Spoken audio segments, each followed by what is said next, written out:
in prayer. So, lay hands on me. that's right. That's right. No, on a serious note, I'm just so excited about and in anticipation of what's going to happen in this young man's life. Because we recently got together and I've seen him around the church and we kind of go back and forth doing our ministry. But he came to me recently and basically said that it's time for him to take his game to a whole new level. And we met at Denny's and had a good long conversation. And one thing was clear when we left that experience. I was clear that this brother has a passion to make sure that he lives full and dies empty. That whatever he's been placed on this planet to give, he wants to give it to the best of his ability. And I covenanted and agreed with him that whatever I could do to assist him, to help him, I wanted to do that. And so when I told him about this workshop, he didn't hesitate. As a matter of fact, he was regretful that he didn't come a year ago and be a part of one of these kinds of experiences. But he's become a really good friend of mine, and he is seriously serious about the craft of becoming a professional speaker and making an impact on the planet. So I would that you would give a big round of applause for our brother, since we all family. Yeah. All right. Come on, say, come on, Brother Terry. Come on, Terry. All right.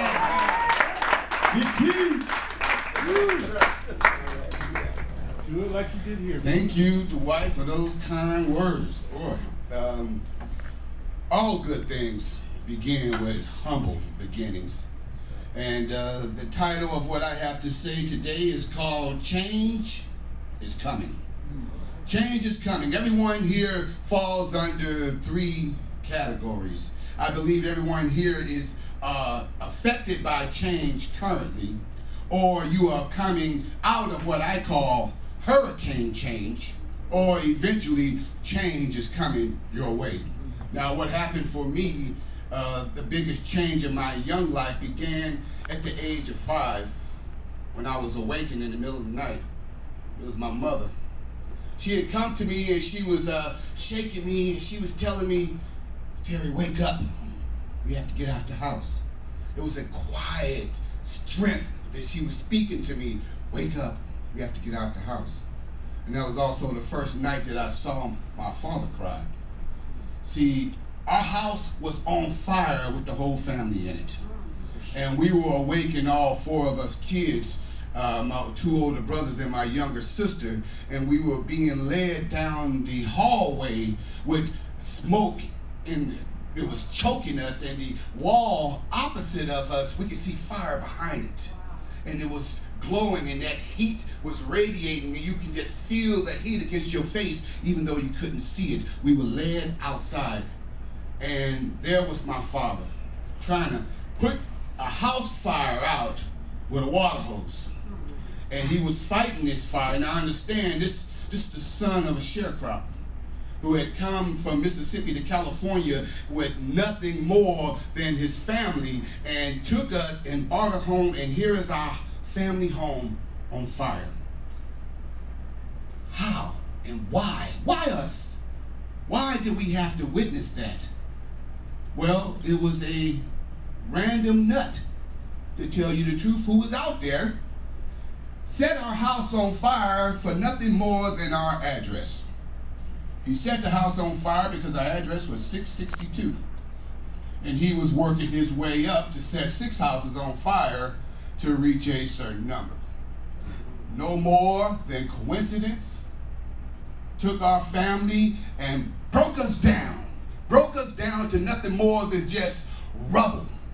We were taken across the street, and when we would cross the street, we as kids, we were looking out the neighbor's window, and we could see those charcoal billows of smoke climbing up into the sky, and we can just smell the fire. And the fire department, it took about 15 minutes to get to the house, even though the house was only 5 minutes away. And when they finally arrived, my father was out there telling them, spray here, spray there, and they told him just to stand to the side. And his pride, it was his pride that wouldn't let us kids help him. We wanted to help, but we couldn't. and our house burned to the ground. What was left of the house on the following day, the neighbors went through our charred remains and they stole them. What was good and left and soggy from the water, they took those articles of clothing, those canned food goods. How do we rebuild?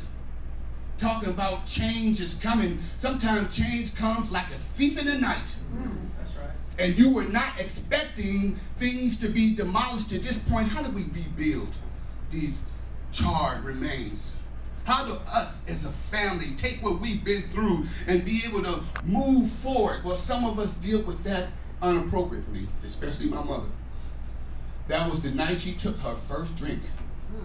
Her first drink, knowing that her father was a moonshiner, knowing that her father had that X gene that they call it, that took her on a path of alcoholism.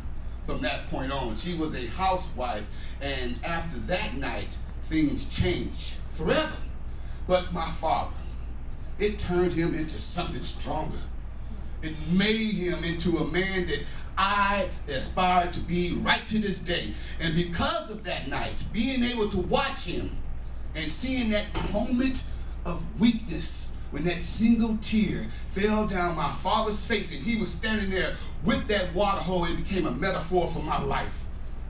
Don't give up. Don't you dare give up. Even when things have seemed like they have been crushed down to nothing. How many people here have had to rebuild your life? How many people here have been knocked down, and you've been knocked down to a place that it was desolate? And when you looked around, even your neighbors and your friends, they were not there for you. They weren't there. But it was something inside. Sometimes you have to reach down and encourage yourself. Man, it's a sad dog that won't wag his own tail. And I tell you, my father made me into the man that I am, and he let me know that when change is coming, change is always coming. When you are prepared for it, please, I'm telling you right now, move in your own spirit and be ready. Hold up that shield. Hold up that shield that tells you, you know what? Come what may, I'm going to come out a winner in the end. And as Les Brown said, it's not over until I win. Thank you guys for listening.